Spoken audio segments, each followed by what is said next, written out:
7 বছরের একটি মেয়ে এইভাবে আমাদের সমাজ থেকে এত কষ্ট পেয়ে এই পৃথিবীর ছেড়ে চলে গেল।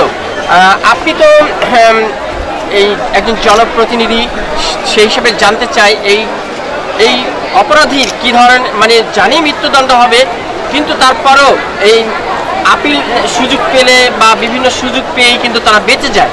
এই সুযোগ থেকে যাতে তারা না বাঁচে, দ্রুত গতিতে যাতে এই শাস্তি পায় এই সোহেল রানা আসামি এবং তার স্ত্রী, এই বিষয়ে আপনার একটু মত জানতে চাই, যেহেতু আপনি এই পল্লবী থানার সাবেক বিএনপির সেক্রেটারি হিসেবে ছিলেন এবং বর্তমান আপনি 5 নং ওয়ার্ডেও বিভিন্ন জনসভায় আছেন এবং কাউন্সিলর প্রার্থী 5 নং ওয়ার্ডে। একটু প্লিজ বলেন। ধন্যবাদ। আপনাকে ভাষা প্রকাশ করা যাচ্ছে না যে এমন একটা হৃদয় বিদারক ঘটনা এবং এই ধরনের নরপিশাচদেরকে আমার হিসাবে কোনো বিচারের আওতা নয়, সরাসরি স্পট বিচার ছাড়া বাংলাদেশ বন্ধ হবে না।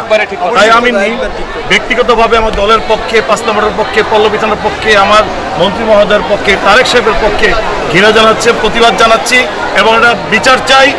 এটা কাল বিলম্ব করা যাবে না, তাকে ধরতে হবে, তাৎক্ষণিক বিচার দিতে হবে, মৃত্যুদণ্ড দিতে হবে, কোনো বিকল্প নাই। ঠিক, এটা হলে সমাজে এই ধরনের বেবিচার কমবে, এছাড়া কমবে না।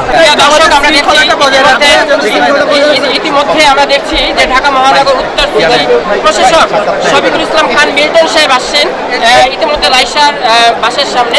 একটু প্লিজ দেখেন, আর অল্প কিছুদিনের মধ্যে আমাদের মাননীয় প্রধানমন্ত্রী লামিসার বাসায় তার পরিবারের সাথে সাক্ষাৎ করতে আসবেন। ইতিমধ্যেই তথ্য এলাকার সর্বস্তরের জনগণ এখানে এসে উপস্থিত হয়েছে। আমরা আশা করব লামিসা হত্যার বিচার খুব দ্রুত গতির সময়ের মধ্যে দিয়েই হবে। মাননীয় প্রধানমন্ত্রী তার পরিবারের সদস্য এবং অভিভাবকদের সাথে কথা বলবেন। আপনারা একটু পরে দেখতে পারবেন আমাদের মাননীয় প্রধানমন্ত্রী এখানে এসে উপস্থিত হবেন।